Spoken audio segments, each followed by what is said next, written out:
Sí. Sí, profe, buenos días. Ok, muy bien, vamos a empezar en la clase del día de hoy.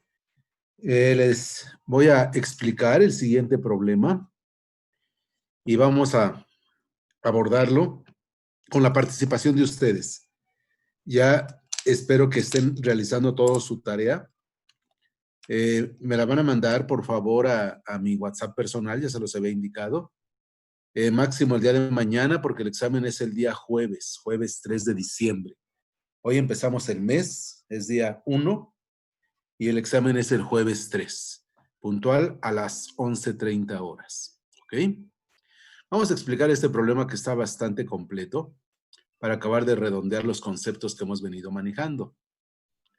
Entonces, tengo este ejemplo que indica que en este circuito debemos de calcular el valor de la corriente que circula en el circuito RLC final resultante y el valor de la corriente máxima. Seguramente van a recordar ustedes que en un circuito RLC se pueden dar 4 tipos de respuestas cuando se trata de una respuesta libre o natural, como es el caso de este circuito. ¿Sí observa todo mundo? Les estoy compartiendo la pantalla, ¿sí lo pueden ver? Sí. Ok. Sí, profe.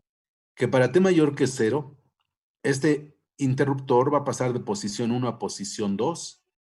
Aquí lo indica la flechita, en t igual con 0. Voy a pasar el interruptor 1 a la posición 2, de 1 a 2.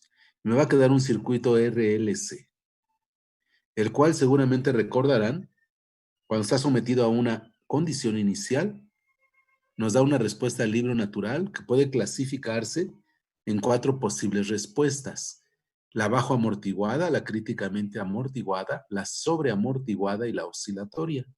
Vamos a ver qué tipo de respuestas obtengo en este caso. Muy bien. Me piden justamente la respuesta en corriente de este circuito en t mayor o igual que 0. Todo el mundo aprecia que va a haber una condición inicial. Después me piden en el inciso B la corriente máxima. Dependiendo del tipo de respuesta que demos, o que encontremos, mejor dicho, que encontremos, voy a ver si existe una corriente máxima. Bien. Paso número 1. Para t menor que 0, o en tiempos t0 menos, se van a calcular condiciones iniciales. ¿Existen condiciones iniciales en el circuito? Recuerden que el circuito para t menor que 0, el interruptor se encuentra en la posición 1, así como está conectado, y hasta t igual con 0 cambia, de tal forma que en la primera parte el circuito lo constituye la fuente de voltaje, la resistencia R1 de 10 ohms, el capacitor C1 de un 20avo de faradio, capacitor C2 de un 64avo de faradio, y nada más, con su comportamiento característico. Pregunto, ¿hay condiciones iniciales en el circuito? Sí. ¿Cuántas? 2. ¿En dónde y en dónde? En el capacitor C1 y C2, bueno, y en los dos capacitores. Correcto, correcto. ¿Será necesario que calculemos las dos condiciones iniciales? Solo la de C2, ¿no? La de C2 nada más. ¿La de C2? ¿Sí? ¿Están seguros? ¿No Sí. sería al revés? Al revés, ¿a qué te refieres, Iván? La C1, A ver, ¿por qué piensas eso? porque en el siguiente se pasaría se conectaría con la resistencia y sería la del C2. A ver, pero pon clara tu mente. ¿Qué elemento arrastra una condición inicial C1 o C2 que repercuta para el circuito RLC final cuando pase de posición 1 a posición 2? ¿Cuál de los dos? ¿Cuál de los dos sí participa para el circuito en T mayor que 0, donde se encuentra la corriente I de T y luego el valor de la corriente máxima? ¿Cuál participa, C1 o C2? C1. C2. S2. A ver, Iván, me preocupa lo que dijiste. Cierra. Ah, sí, lo estaba viendo del lado contrario. Se cierra y se quita lo de E1 y el C1. Quedaría solo el C2 con el D2 y la bobina. Ok. Sí, perdón, profe, ya lo vi bien. Esta es la posición 1 y esta es la Sí, 2. la ¿Sí? 2, sí. Esta Sí, es la profe, ya. 1. Esta es la 2. Sí, Ahorita está conectado en la 1, en la 1, donde aparece la fuente de voltaje, la resistencia R1, C1 y C2. el C2. Ujú, Pero cuando yo muevo, dice aquí en T igual con 0, mueve tu interruptor, aquí está la flechita indicando, ujú, del punto 1 al punto 2. entonces, sí. ¿Quién queda existiendo en el circuito para T mayor que 0? El C2. Pero el C2, Ujú. T1 ya no participa. No, no, toda esa parte ya no. R1 ya no participa. No, tampoco. Ya no participa, ¿correcto? Correcto. Sí, profe, perdón. Ya lo Ok, vi bien. Iván. A ver, Iván, tú mismo. Ujú, Bueno, antes comento algo. sí, Hay profesores que plantean así problemas donde hay más de una condición inicial, creo que ya les había comentado, y hay ocasiones en que ustedes caen en la trampa, digámoslo así, en un lenguaje coloquial, que se ponen a calcular todas las condiciones iniciales. Obviamente, aquí no es necesario calcular las dos, ¿verdad que no? Solo aquella condición que participe para t mayor que 0 a partir de t igual con 0. Es decir, la que tenga aplicación, la que funcione, la que vaya a repercutir en el comportamiento de la respuesta que queremos. ¿Ok? sí. Entonces, no vayan a calcular las dos. Lo pueden hacer, no digo que no lo puedan hacer, pero no es necesario porque esa no me va a servir. Con una basta. Solamente la de C2. Sí. Iván, ¿me puedes decir cuánto vale su voltaje de C2? El voltaje de estos en. Ya, En T menor que 0. mm,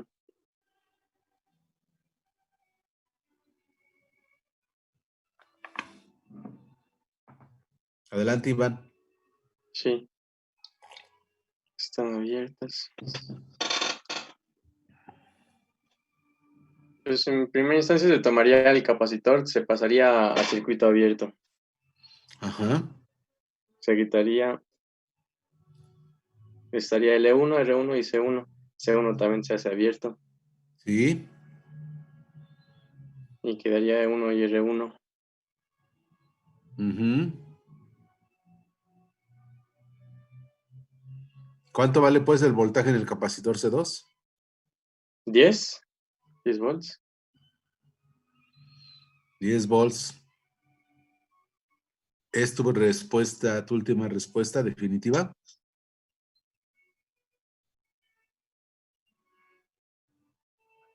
Ah, no, 0.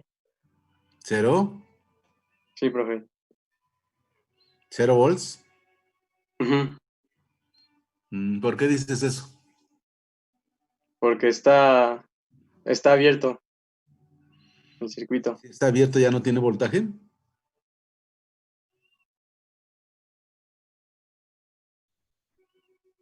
No, sí, sí, todavía tiene. Está abierto, todavía tiene el voltaje.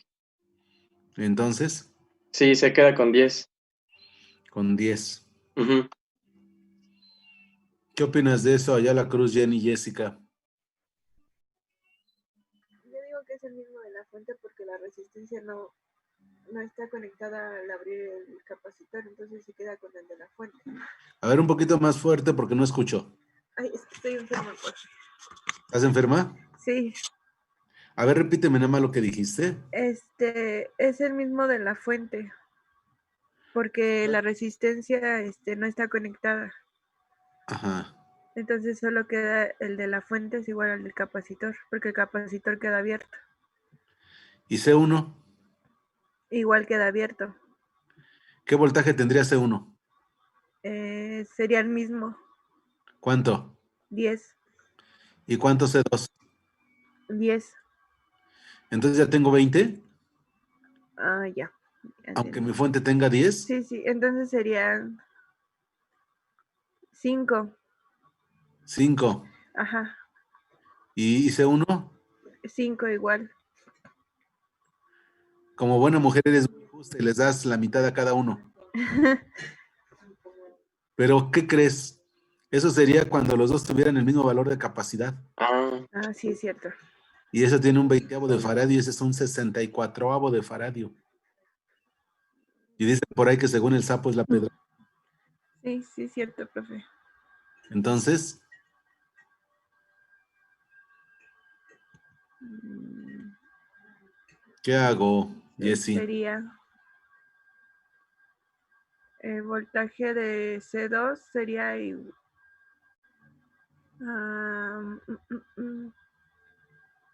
E1 menos el voltaje del capacitor 1. Pero no lo tengo. No tengo ni el de C1 ni el de C2. Ujú.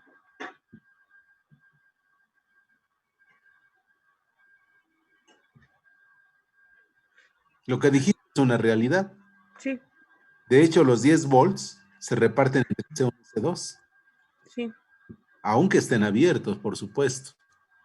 Pero a cada uno le toca una parte. No se pueden quedar sin nada. Sí.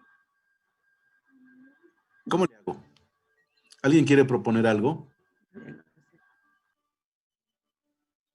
A ver, Brenda Ramírez, tocaya de apellido. ¿Qué opinas, Brenda? ¿Sí me escuchas, Brenda Ramírez? Sí, profe, estoy pensando. Eso ya es ganancia. ¿Quieres tiempo para pensar? Ramírez. profe, ¿podríamos hacer un intercambio? ¿Un intercambio? ¿Y qué ganas con un intercambio? Si quieres voltaje es más fácil hacerlo en una configuración serie. Sí, ¿Quieres sí, intercambio? lo haría más largo. Pues nada más es darle vuelta al asunto y todavía no lo resuelves. Sí, Como propuesta, pues nada más es como decir, quiero proponer, pero algo que sirva, ujú, algo que me conduzca casi en forma inmediata a mi por solución. voltaje. Ujú. ¿Podríamos pasarlo a Laplace y hacer un divisor de tensión? ¿Un divisor de qué? De tensión. De voltaje, dilo mejor. Bueno, de voltaje, sí. Es correcto. ¿Se acuerdan que les dije que había dos opciones para poder calcular condiciones iniciales? Una sería manejarlo en el tiempo y aterrizando donde el circuito llegó a un estado permanente, o bien pasarlo a la variable compleja de Laplace, frecuencia compleja de Laplace, el plano de Laplace, y encontrar la función f de s, fuera voltaje o corriente, y aplicar el teorema del valor final, donde ya estarían posibilidades, si estoy en el plano de Laplace, de aplicar divisor de voltaje. Así tal como está ahorita, no puedo aplicar divisor de voltaje. No puedo. ¿Por qué razón? Porque se aplica donde haya impedancias. Pero sí puedo pasar esto a una impedancia, C1. ¿A qué sería igual la impedancia de ZC1? ZC1 de S. ¿A qué sería igual, Carlos Daniel Pérez García? Sería igual a un 20avo sobre S. ¿Otra vez? La impedancia del capacitor C1. sería, Ajá. sería un 20avo sobre S. No. A ver, fíjate bien, a lo mejor si me lo quieres decir bien, pero lo dices mal. La impedancia de cualquier capacitor, Z es igual a 1 sobre SCK. O 1 sobre SC, si lo quieres ver. En este caso sería 1 sobre SC1. 1 sobre SC1. ¿Qué te da? Yo le digo, Adelante. sería 1 sobre 1, bueno, 1 sobre un 20avo, y ya sacándolo sería ese 20 de C1. Lo dijiste mal también. 20 sobre S. Eso es correcto, Jefte. Eso es correcto. 20 sobre S. Porque ZC1 de S es igual a 1 sobre SC, donde C vale un 20avo. Y entonces, pues le damos vuelta, pasamos el 20 arriba y queda 20 sobre S. ¿Estamos bien? Desde ahí le tienen que entender. Jeff T. Vázquez, correcto. ¿Cuánto valdría la ZC2, Jeff T? 64S. Sobre S. Bueno, sobre S, perdón. 64 sobre S. Ok, porque no es lo mismo 64S, que parecería un producto, que 64 sobre S o entre S. ¿Ok? Entonces ya quedamos. Pasamos todo esto a Laplace, lo transformamos. ¿Cuál sería la impedancia, perdón, el valor de la fuente transformada a Laplace? 10 sobre S. 10 sobre S. ¿El de la resistencia? 10. ¿El del capacitor ZC1? 20 20 sobre sobre S. S. ¿El capacitor ZC2? 64 sobre S. Sale. Ya una vez que tenemos eso, lo podemos ver aquí. Ahí está el circuito. 10 sobre S, 10. 1 sobre SC da 20 sobre S. Y el ZC2, 64 sobre S. Ya estoy en la posibilidad de calcular el voltaje del capacitor ZC2. ¿Quién me dice el divisor de voltaje? Luis Antonio López García.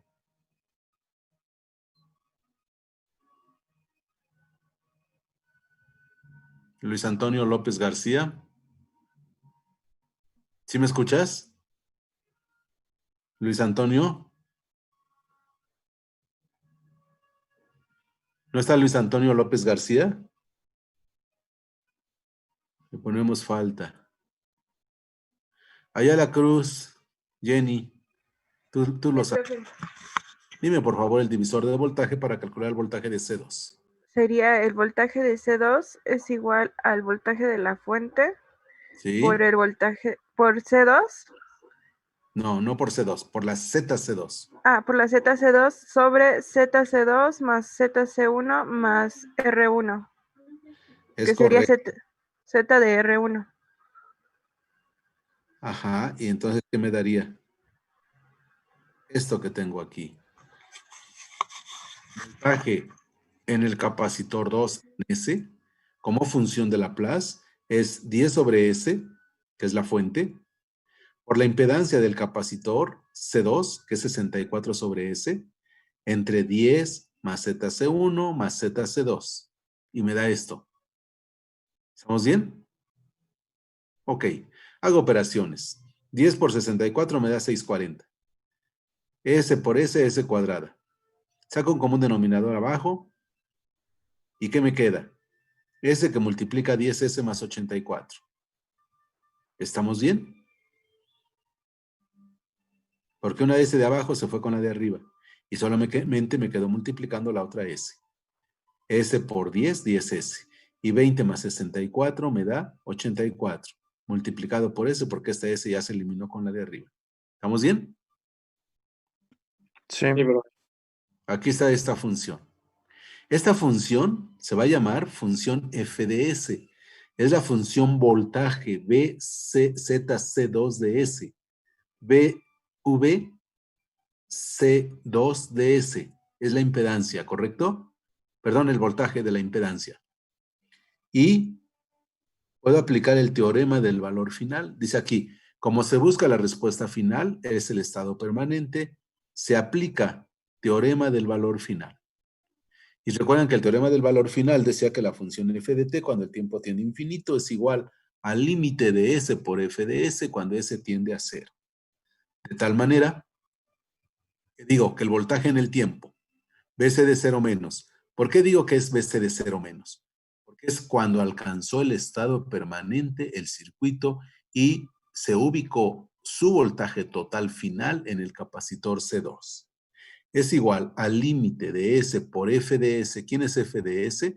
Toda la función de voltaje que tengo aquí, todo lo que calculé.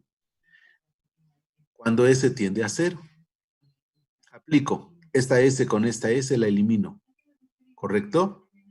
Esta S vale 0. Por 10 vale 0. Me queda 640 entre 84. Y me da 7.62 volts. 7.62 volts. Ok, pregunto. ¿Queda claro?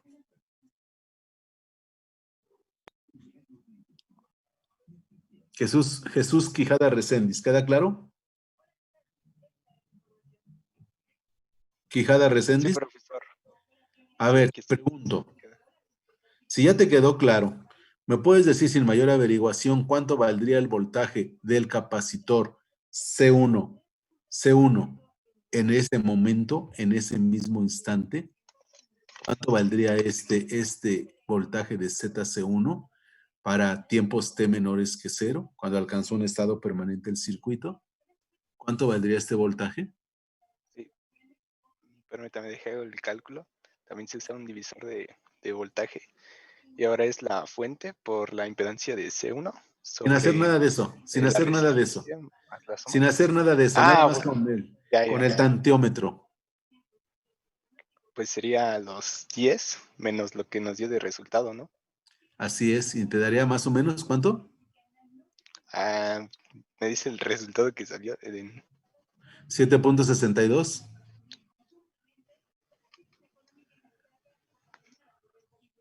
$2.38. Es correcto.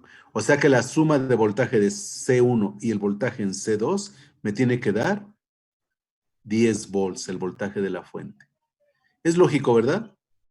Eso es una subida de voltaje y estas son caídas. Tiempo restante, menos de 10 minutos. Entonces, aquí hay 7.62, aquí hay 2.38. Si suman los dos, les da los 10 volts.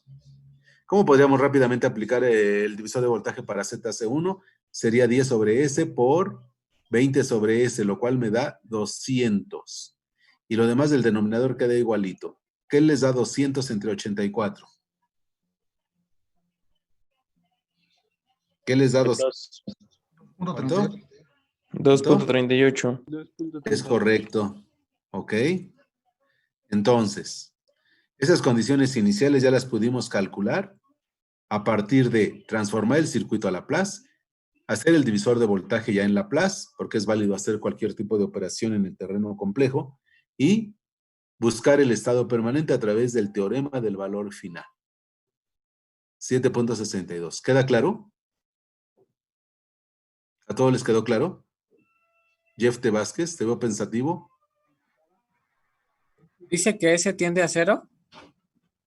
S tiende a 0, eso dice el teorema del valor final. S tiende a 0. Por eso el 10S se hace 0. 640 entre 84. Esta S se eliminó con esta S, el límite de S por F de S. Esta S que está dividiendo y esta que está multiplicando se eliminan. Sí. Y esta S tiende a 0, se hace 0, me queda 640 entre 84 y me da el 7.62. La misma historia para el capacitor 1, aquí me daría 200 entre 84 y me daría 2.38. Esto ya es un teorema establecido que se los di ya en la teoría y es F de t cuando el tiempo tiende a infinito es igual al límite de S por F de S cuando S tiende a 0. ¿Correcto? ¿No hay dudas, jóvenes? Sale. Ya tengo la condición inicial. ¿Qué voy a obtener ahora? Muevo mi interruptor de la posición 1 a la posición 2. ¿Okay? En el sitio donde estaba el capacitor, coloco la impedancia transformada del capacitor y una fuente aparente de voltaje de valor BC de 0 menos sobre S, con la terminal positiva hacia arriba porque se cargó así, para que la caída sea positiva en relación a la caída del propio capacitor. La resistencia transformada, que sigue siendo 24 ohms, y la impedancia de la bobina sin condición inicial de valor SL, es decir, 2S. ¿Estamos bien? Ok. Y obtengo este circuito. Dice aquí, el interruptor cambia de posición, resulta un circuito diferente, el que acabo de mencionar. En T0 más se hace el análisis como el capacitor presenta condiciones iniciales, se sustituye el circuito transformado correspondiente, lo cual ya lo estoy explicando y manejando. ¿Qué sucede aquí? En el sitio donde estaba el capacitor, pongo la impedancia transformada, 64 sobre S. En serie, con la fuente aparente o dependiente de voltaje de valor 7.62 entre S, que es el VCE de 0 menos entre S. Aquí están sus terminales A y B, y es el circuito transformado a Laplace. Lo que queda, la resistencia de 24 ohms y la impedancia de la bobina, solita porque no tiene fuente aparente, porque no tuvo condición inicial, de valor 2S. Y ya. Puedo aplicar ley de Ohm para calcular el primer inciso de la pregunta del problema, que decía que determinara yo la corriente del circuito a través de la bobina, o en el circuito RLC. Para esto, primero, vamos a determinar qué tipo de respuesta tengo. Fíjense. Alfa es igual a R sobre 2L. R vale 24, aquí está el valor, 24. Entre 2 veces L, L vale 2. 2 por 4, perdón, 2 por 2, 4. 24 entre 4 casi siempre da 6. De tal manera que alfa cuadrada sería 6 por 6, 36. Y omega cuadrada es igual a 1 sobre LC, lo cual me da L vale 2, C vale un 64, queda 64 que sube entre 2 a 32. ¿Cómo es alfa cuadrada en relación a omega cuadrada? Alfa cuadrada es 36, omega cuadrada es 32, de tal forma que alfa cuadrada es mayor a omega cuadrada. ¿Qué tipo de respuesta voy a obtener entonces? ¿Qué tipo de respuesta? ¿Cómo se llama? Jacqueline Lira. Jacqueline. Sí, profe. ¿Qué tipo de respuesta tengo al considerar el cálculo de alfa cuadrada y de omega cuadrada y resultar que alfa cuadrada es mayor a omega cuadrada? ¿Qué tipo de respuesta tengo? Lo dije al principio de la clase, si me pusiste atención. Es que entré tarde. Justificaciones no. No, Yo no. también un poquito tarde era para que ya estuvieran. Pero aunque hayas entrado tarde, tú debes de saberlo porque supongo que vienes estudiando. Y eso lo di dentro de la parte de la teoría. Si alfa es mayor a omega cuadrada, ¿qué tipo de respuesta es? ¿Alguien me puede decir? Sobreamortiguada. Muy bien, Carlos. Sobreamortiguada. Recuerden que dijimos que había bajo amortiguada, críticamente amortiguada, sobreamortiguada y oscilatoria. La primera era cuando alfa cuadrada era menor a omega cuadrada, la segunda cuando eran iguales, la tercera, que es el caso cuando alfa cuadrada es mayor a omega cuadrada, y la cuarta cuando es cero, alfa porque R es cero. Que no se te olvide, por favor, compañera. Sí, profe. Sí. Entonces, ¿cómo se llama la respuesta? Sobreamortiguado. Ok, correcto, Jacqueline Lira. Una vez superado eso, vamos a aplicar ley de Ohm. Aquí dice alfa cuadrada mayor a omega cuadrada, se trata de una respuesta sobreamortiguada. Bien. Hago rápidamente ley de Ohm. Corriente, esta corriente IDS. En un circuito serie, la corriente total es igual a la impedancia, al voltaje total entre la impedancia total. Voltaje total aplicado es 7.62 entre S, entre la impedancia total que sería 24, la resistencia, 2S, la impedancia de la bobina, y 64 entre S, la impedancia del capacitor. Aquí lo tengo, 24 más 2S más 64 en S. Multiplico por S arriba y abajo y considero factorizar este 2 y me queda 7.62 porque ya multipliqué arriba por S, quito la S, 7.62, abajo queda S, por S, S cuadrada, por 2, 2S cuadrada. Ahí está.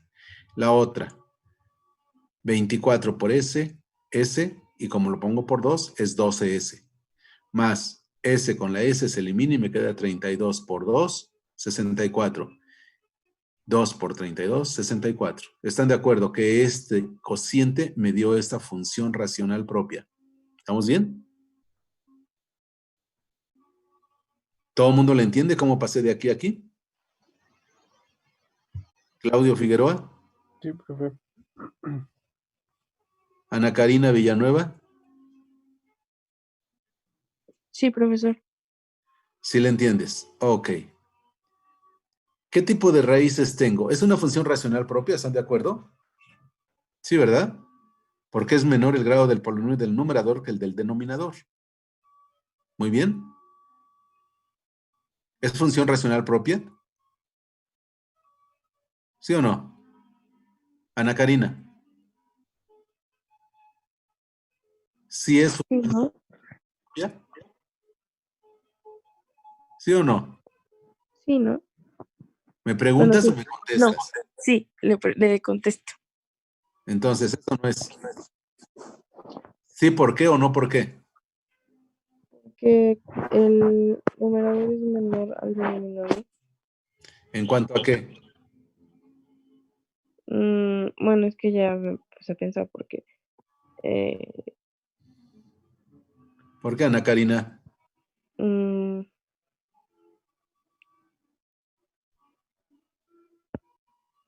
ya me entró la duda. Lo acabo de decir. ¿No me ponen atención a lo que estoy hablando? Solo hacen que me canse de la garganta y no me ponen atención.